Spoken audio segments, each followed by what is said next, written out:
Thank you. It's good to have all ages represented here. I have a big time with the old folks these days, and I go out to rest homes and so on. I kid them a lot. I'm one of them. I can call them anything, get away with it. I can see with my bifocals. My dentures work just fine. I can live with my arthritis, but I sure do miss my mind. They love that. After all these years in the ministry, I think I'm entitled to a few observations. I'm going to make a few, whether I'm entitled or not. With your kind indulgence, I'd like to reminisce a little. And we have in Psalm 66 a suitable passage for such reverie, I think. 66, verse 16, come and hear, all ye that fear God, and I will declare what he hath done for my soul. I cried unto him with my mouth, and he was extolled with my tongue. If I regard iniquity in my heart, the Lord will not hear me. But verily God hath heard me. He hath attended to the voice of my prayer. Blessed be God, which hath not turned away my prayer, nor his mercy from me. At my age, I'm supposed to be retired. I'm tired sometimes, but not retired.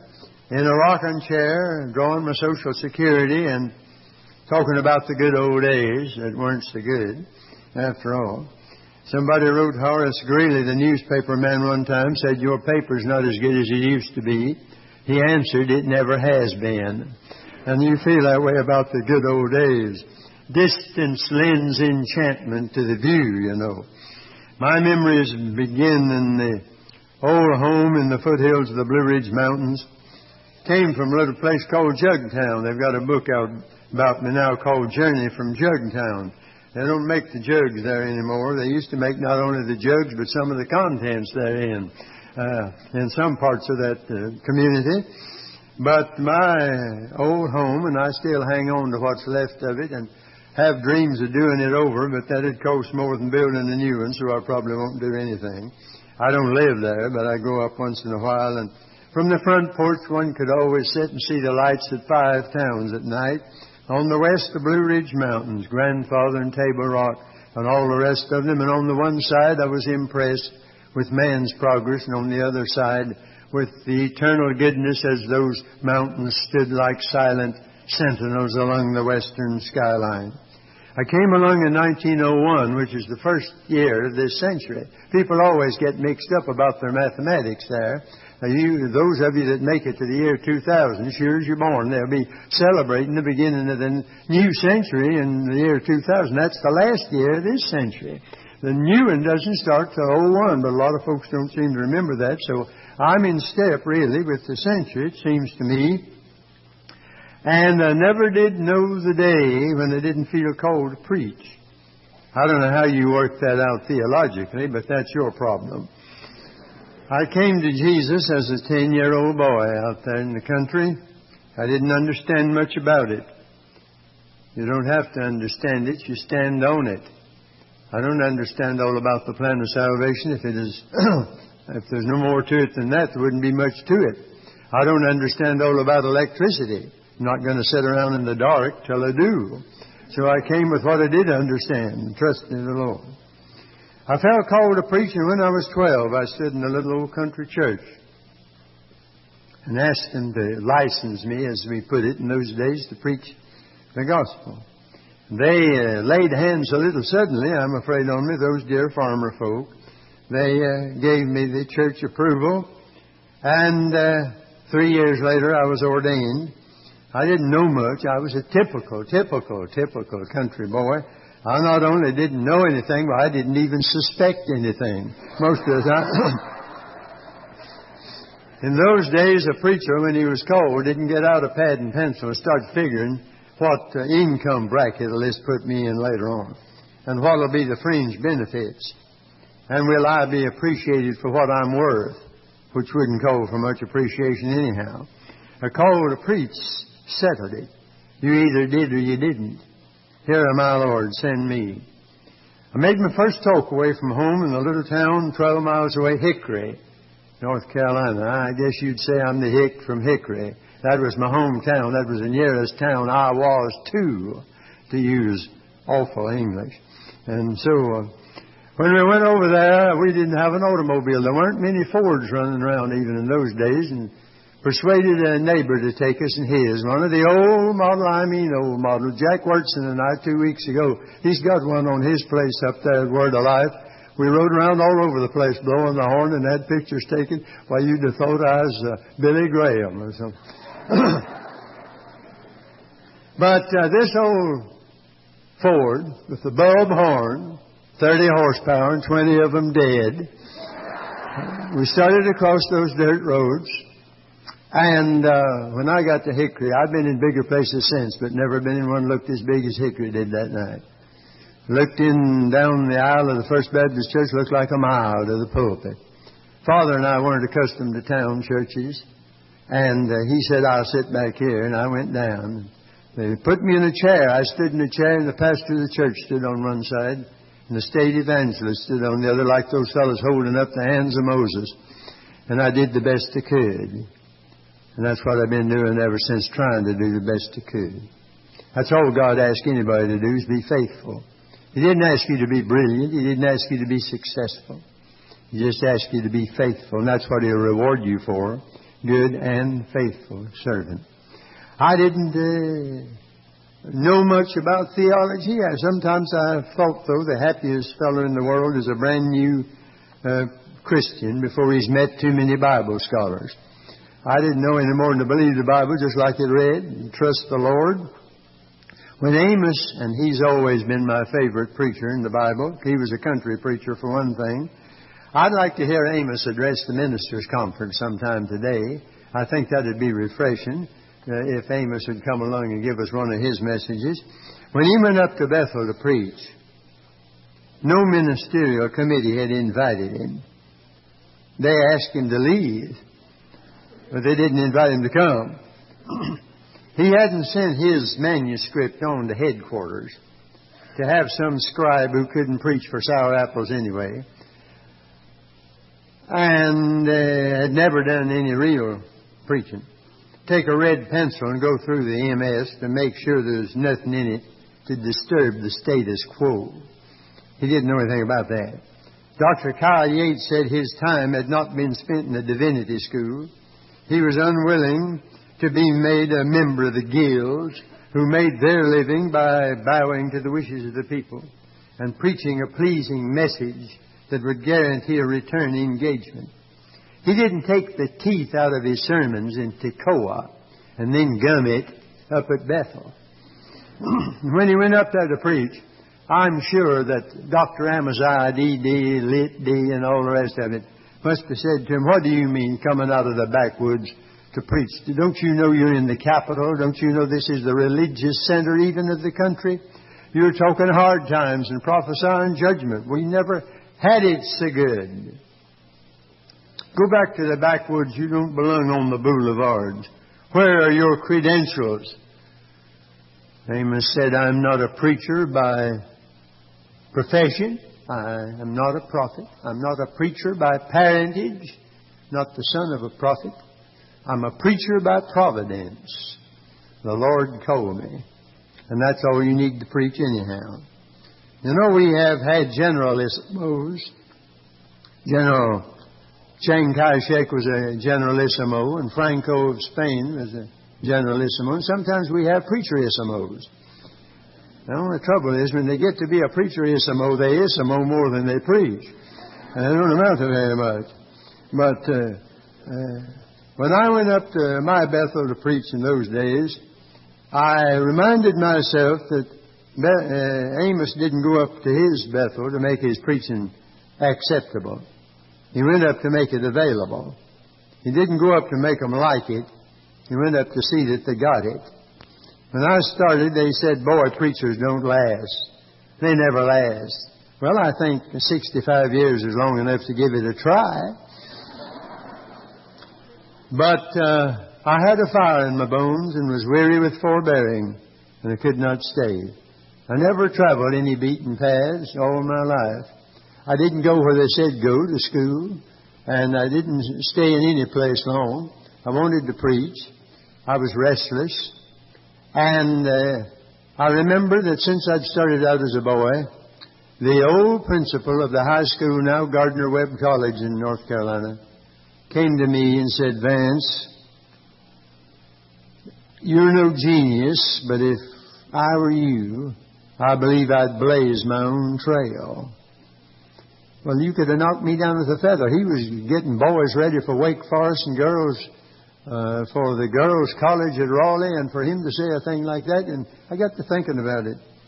I followed that course through the years, but I made many mistakes and had to learn the hard way. My first pastorate was a country church, and after World War I, new ideas were going around. Modernism, with Harry Emerson Fosdick as its high priest, was making their appearance. We'd had the Scopes trial, the monkey trial down in Tennessee. And it's an index to the condition of this country today that we applaud Clarence Darragh and boo William Jennings Bryan. And yet Mr. Bryan was one of the greatest statesmen who ever had a government post in this country. One of the greatest orators who ever opened his mouth to speak. I got to hear him a few times. I could have listened all afternoon, no matter what he talked about. But he knew God. He loved the Lord. I was impressed in those days. Looked like things were taking a turn for the better, making the world safe for democracy. That's what we fought World War I for. Some of you old-timers remember. It hasn't been safe for anything since. Certainly wasn't for democracy. But the new gospel, according to the modern mind, rather intrigued me. I found out later that it wasn't much modern, not much mind, but it did intrigue me then. And I became a bit infatuated with it. Tried to preach it. I believe still in the virgin birth. I hadn't gone that far, but I was going. And the fire went out of my bones. And finally I gave up my church and went back to the old home in the hills.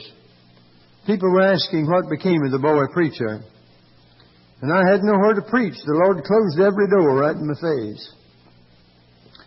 And one day I came across a poem. It took me years to find the whole poem, but I remembered, couldn't forget, 2 lines in it. How sad will be the days in store when voice and vision come no more. I'll never forget that one. But God, who had called me, remembered my frame and knew that I was dust. And He was merciful. And then I ran into a couple of characters.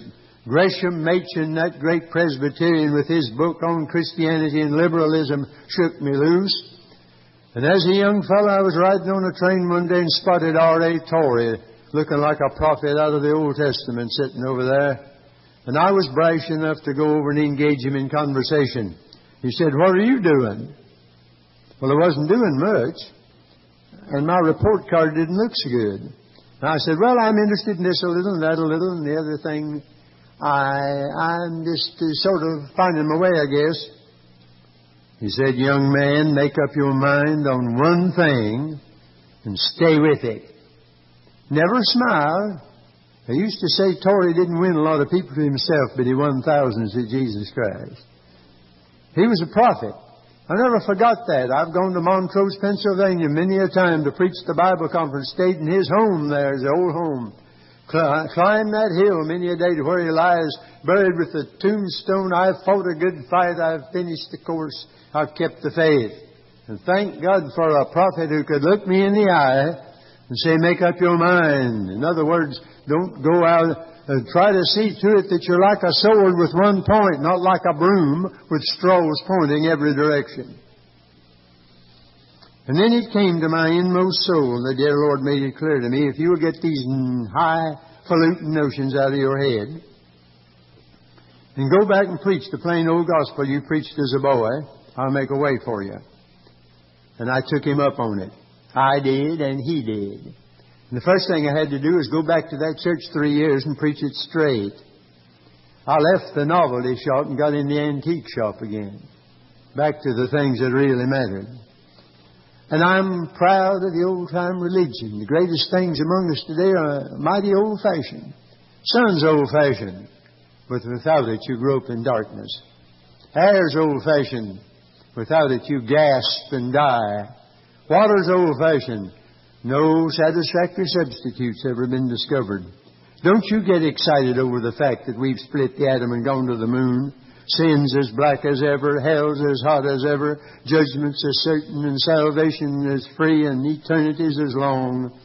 And never forget that living He loved me, and dying He saved me, and buried He carried my sins all the way. Rising He justified freely forever. One day He's coming, oh glorious day. Preach it as never before. Live it as never before. It's a sad day for any preacher, and I meet many of them over the land, and there was one redeeming thing that came out of my experience.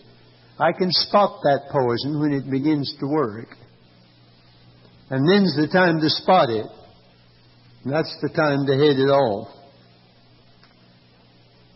It can come to a preacher not when he, like I was, is out of work, but when he's got a big church with a reputation, popular.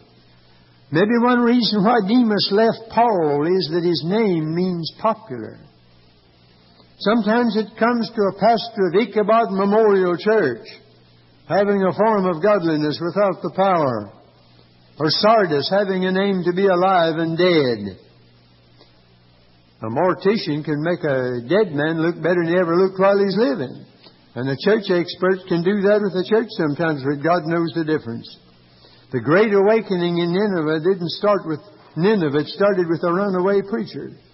And many a revival is waiting to begin, not in the place, but with the preacher. But if you think getting into the will of God is going to settle all your problems, and it's going to be peaches and cream from then on, change your ideas. Because you become the target of the devil when you make up your mind to live for God. I was traveling through the state of Iowa in 1938.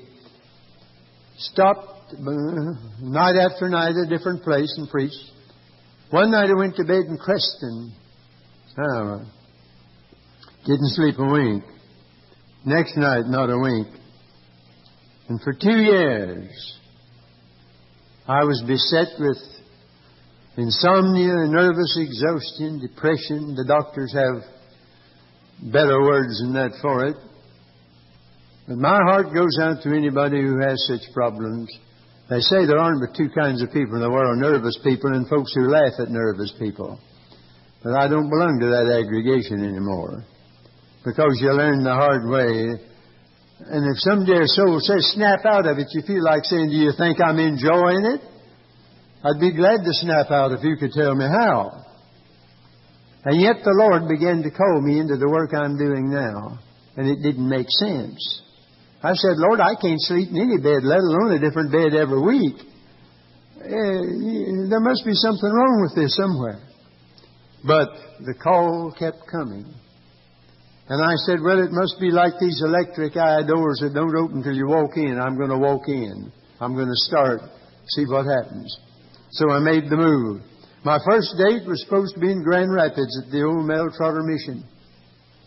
And got as far as Chicago and took the flu, and they put me in a hospital, and I lay there, and the devil sat on the foot of the bed and said, now what are you going to do? You gave up your church, and you can't preach, you can't do this. I had turned down an invitation to Florida Bible Institute. I wired the man, I'll come. The doctor said, get out of this climate. Anybody who will come from the south to Grand Rapids to start in the dead of winter, something the matter with him anyhow. So I wired the man that I'd come.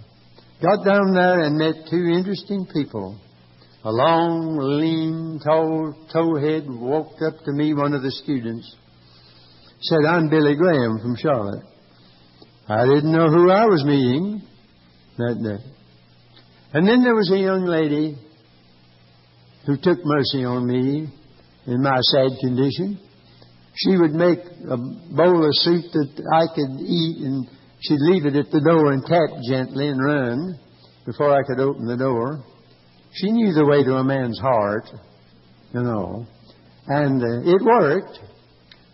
And, oh, my friend, I tell you, I'll never cease to thank God that dear young lady was willing to start out with a half-sick preacher who didn't have any money and didn't know whether he could do what he was starting out to do or not. That's faith. We started out. I ran across a batch of old love letters that I'd written in 1940, 3-cent stamps, way back. And to her, and I was trying to brace out. We were scared to death of getting married. We were a little older than I was, almost 39 before I got married. 66 before I bought an automobile. I wanted to think it over.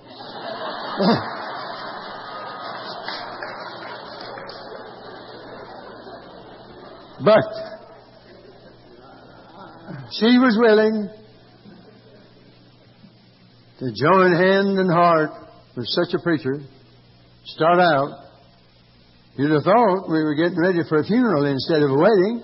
I was trying to brace her up. She didn't know it. I was trying to brace myself up all at the same time. But we took off, and for 33 years we traveled all over America. And we were not sick, and the doors opened. God met the need. All the way my Savior leads me. What have I to ask beside? Can I doubt His tender mercy, who through life has been my guide? I watch today in the church the scramble for seats in the synagogue, the top place, Degrees, recognition, knowing the right people, religious politicking. We never had more of it than we've got now. You don't have to put your name in the pot at headquarters. You don't have to know the key man if you know the keeper of the keys.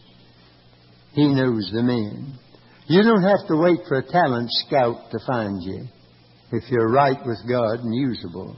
God's got a waiting list. The eyes of the Lord run to and fro looking for somebody in whose behalf He can show Himself perfect. Not show you perfect in His behalf, but Himself in your behalf. He's on the lookout. He's short-handed. He needs help. Sometimes people say, I don't know what's the matter with me. God doesn't seem to use me. Listen, friend, God will wear you out if you're usable. You just get on the usable list. He'll use you to the full extent of your usability. You find yourself saying, Lord, you're about to kill me. I didn't know you weren't going to use me this much. So I've been operating through these years since on a low key, simple. I don't think God ever had anything big in mind when He made me to start with. I've operated on a shoestring, never owed but $200 in my life. Borrowed that when I was a boy to go to school. My dad said, I want you to keep away from three things, debt, dirt, and the devil. That they're all from the same source. So I've tried to keep away from all three since that time. I don't even get out brochures with my picture on it. If I did that, I never would get any calls to preach. I don't know how I make it. I don't have any of the qualifications. I haven't been an athlete. Haven't been a fullback, halfback, drawback on any team. Never have had drugs. Don't have any sermons on sex. I don't know how I make it. I rode with a young fellow some time ago. He's a real Christian, but one of these this quiet sort that I love. He said, Brother Havner, I've never had many exciting experiences in my life, but I guess you'd call me just plain vanilla. I love that. When I was a boy growing up on the farm, if you had ice cream, you worked for it. You got the milk and the ice and ground all afternoon. You had something sweet and cold and wet. But that tasted better then than today's fancy concoctions all smothered in goo. There's something about it, somehow or other. And I love vanilla Christians, just plain Christians. We need more of that kind as we make our way through. I never know when I sit down to some of these fancy arrangements in the ice cream parlor today whether I'm supposed to eat it or just admire it. Well, we didn't have anything to admire in the country ice cream, but it was still good. Vanilla Christians. And then in 1973, I was exercised very much at the beginning of that year about my own spiritual condition. I said I ought to be a better preacher as long as I've worked at it. I ought to be a better Christian. And I made this prayer, and don't you ever pray it unless you're ready for trouble. Lord, at any cost, bring me to the place where I can sing that old line, once earthly joy I crave, so peace and rest. Now Thee alone I seek. Give what is best. That's easy to sing and hard to come up to. God took me up on it. Sarah went to glory. On Labor Day it'll be 6 years. She died at 2:15 on Sunday morning. I preached at 11. I didn't know whether I could or not. But I preached on the forgotten beatitude. When John the Baptist sent his delegation to Jesus to ask, art thou he that should come? Or do we look for another? Now that was a low mark for John the Baptist. The man who had stood on the Jordan said, behold the Lamb of God. Now he's saying, are you the one? Or do we start looking all over for the Messiah? I'm so glad that Jesus didn't send word back to him and say, I'm ashamed of you. I'm ashamed of you. Didn't even send him a cute little tract on how to be happy in jail. Sent word back and said, tell him I'm running on schedule. The blind are seeing, the deaf are hearing, the lame are walking, the poor are having a gospel preached. And then he added this, and this is the forgotten beatitude. We know all the others. Nobody ever knows this one. Blessed is he whosoever shall not be offended in me. Blessed is the person who never gets upset by the way I run my business, God is saying. But I certainly couldn't understand it. I'd hoped for old age together. And here, if ever I needed somebody along, it seemed of all times, Lord, why? That little word, why. I preach sometimes on why. And then I had read before Sarah passed away in Daily Light, where Jesus said, this sickness is not unto death, but that God should be glorified. And I grabbed it. I said, that's my verse. I believe God's going to keep that verse. And I told my pastor about it. But Jesus said it about Lazarus, and Lazarus died. And God was glorified after it.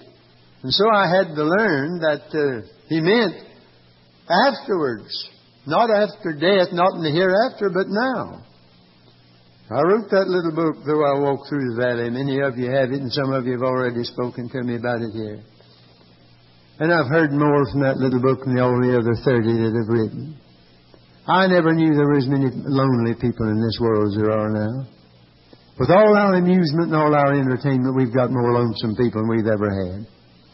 And so many dear souls come up, and I see a tear in their eye, and they grip my hand. They don't have any little speech to make. They've been down the valley. And I know what they mean.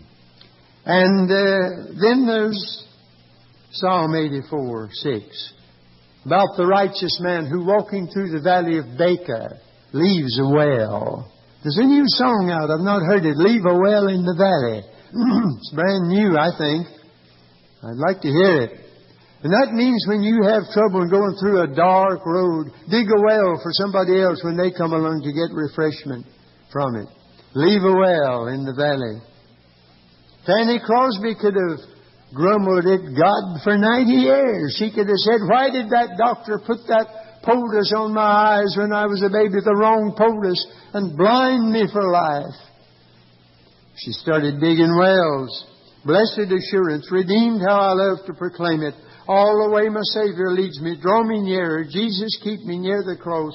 He hideth my soul. Jesus is tenderly calling. Savior more than life to me. When Jesus comes to reward His servants, rescue the perishing. Someday the silver cord will break. I shall know Him. Pass me not, O gentle Savior. That's just a few of them.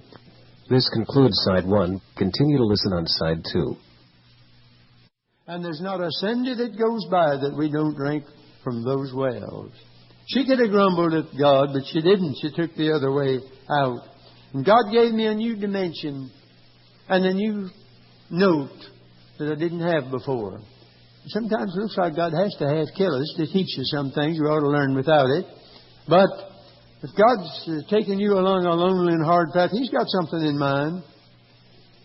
So I'm back where I started. No home, an apartment, no family, but more open doors than ever, and I can't understand it.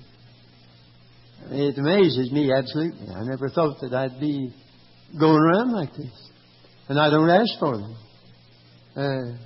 Shipwrecked on God and stranded on omnipotence. I said that in the conference in North Carolina, and Billy Graham heard me. He lived right across on the mountain. Sent a note next morning. I keep it. I have it. Said, shipwrecked on God, stranded on omnipotence. That's where I want to be when He calls me. That's all He put. No. Send it to me. As I look back, beloved, I see an unseen hand, unseen but seen by faith. A lot of things have happened that didn't make sense, and I still can't figure out some of them, but God knows why. I can't put it together. And I hear people say, I don't understand. These folks want to go to heaven. They're homesick for heaven. What are you talking about? Who wants to stick around here forever? I'm homesick for heaven. Paul was. Had a desire to depart and be with Christ. Sometimes the very fact we're headed that way helps us. I heard of a fellow who was seasick. He'd lost breakfast, lunch, and supper all over the railing. One of these cheerful mortals that comes along always at the wrong time. Slapped him on the back, said, cheer up, seasickness never killed anybody. Said, don't tell me that. It's the hope of dying that's kept me alive this long. So it's the hope of dying that's kept me going. Years ago, many years ago, I had a meeting in the First Presbyterian Church of Narberth, Pennsylvania. The preacher has since gone to the most prestigious Presbyterian church in America, Fifth Avenue, New York. He's written a book, Home Before Dark, and that title intrigues me. I love that title, Home Before Dark. When I was growing up in the country, Dad had an understanding with me that I was to be back home by sundown. We didn't argue about it. We didn't do much dialoguing back in those days. Dad did a lot of monologuing. And when he laid it down, it stayed laid down. He believed he was the head of the house, and the rest of us were inclined to agree with him. So I made it a point to be home by sundown. And you know, my ambition as I stand here this morning, I want to get home before dark. O. Henry, the short story writer, lived in Greensboro, and his last words before he died was, I don't want to go home in the dark. But I don't know what he meant. I don't mean I think what he meant. But I want to go home before dark if it'll please God. I'd like to before my physical faculties play out. I've seen some dear men. Oh, I went to see one the other day. What a rugged preacher he had been. When I walked into the room and looked at him, I'm afraid my face registered the shock, and I'm afraid he noticed it. He's gone now. But I know the day when he was such a burly physical specimen. And I found myself saying, like dear Dr. Culbertson at Moody Institute, in his last days, Lord, when thou seest that my work is done, let me not linger on with failing powers, a workless worker in a working world. I know what he meant. I'd like to get home before dark that way. And I'd like to get home before dark before I make some blunder, because, dear friend, if you're saved, you're saved. But you're never safe till you get home. Safe from blundering and safe from saying something that'll spoil your testimony. And make that last blunder on the last mile, and they'll remember that and forget everything you did back up the road that was good. That's human nature. So watch that last mile of the way. You're not home yet. Be careful about it. The man that followed Churchill, Anthony Eden, was a fine Britisher, brilliant man, but he sort of blundered at Suez. And if you mention him now, a Britisher may say, yes, too bad about Suez. But He did so many wonderful things before Suez. So watch. And then I want to get home before the lights go out in this old world. The darkness deepens, Lord, with me abide. Fast falls the eventide. It's getting dark in this old world. The night's far spent. Day is at hand. When I started out as a boy, my daddy went with me for a year or two. And then when I was on my own, he'd always meet me when I'd come in at the little railroad station. I can see him standing there yet beside that little old Ford with that old blue suit on that he hadn't had pressed since the day he bought it. And I'd go up to him and he'd always ask me one question first. How did you get along? Well, I haven't seen him in a long time. One of these days I'm going to round the curve into glory. When I get there, I'm going to see him not in the old blue serge suit, but in the robes of heaven. I believe the very first thing he'll say to me, how'd you get along? And I think I want to say, pretty well, Dad, and I owe a lot of it to you. And then I think as we walk down the Golden Street, I'm going to nudge him and I say, you remember, Dad, when I was supposed to get home by sundown? Well, bless God, we've both made it home before dark. And I believe you want to do that, too. They invited me up to Hampton, Virginia, to the great black college up there. They wanted me to preach for 3 days to between 400 and 500 black preachers. I nearly preached myself to death. I said, if I could get my white folks to back me up like you folks back me up, I might turn out to be a pretty fair preacher. Oh, I preached so hard, lost one of my cufflinks, never did find it. And then the last night, that great crowd gathered and sang as only our black friends can sing.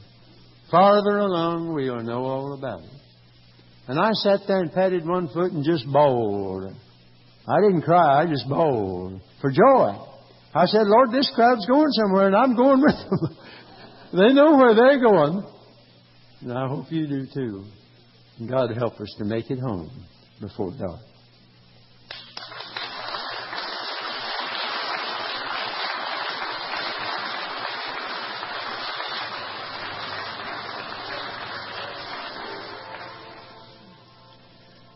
We'll all be there someday, sinners saved by old-time grace.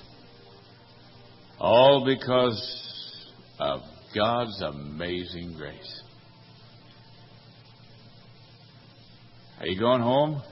Are you heading for home? Are you? I can help you. Anybody can help you. You say, well, I'll tell you, I'm not sure I'm going to heaven. Let me lead you to Christ. Let me pray with you. That's very important. It's imperative. Stand with me, will you please, everybody? I'd like to have you sing just one stanza of Fanny Crosby's Blessed Assurance. Dr. Havner listed all those great songs from Fanny Crosby. This one, I'm sure, would be a good benediction. We're going home before dark. When we get there, all will be sunshine. This would be a great benediction for this morning. Let's sing the whole song, shall we? Listen here. Blessed assurance.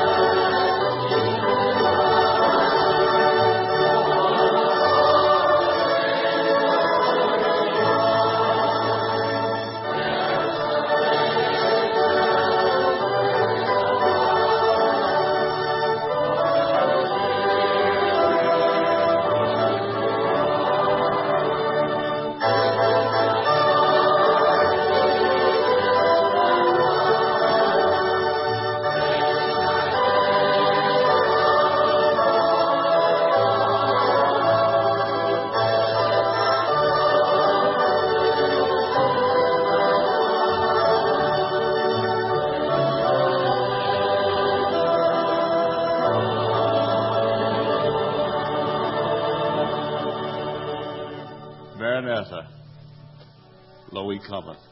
And all God's people said,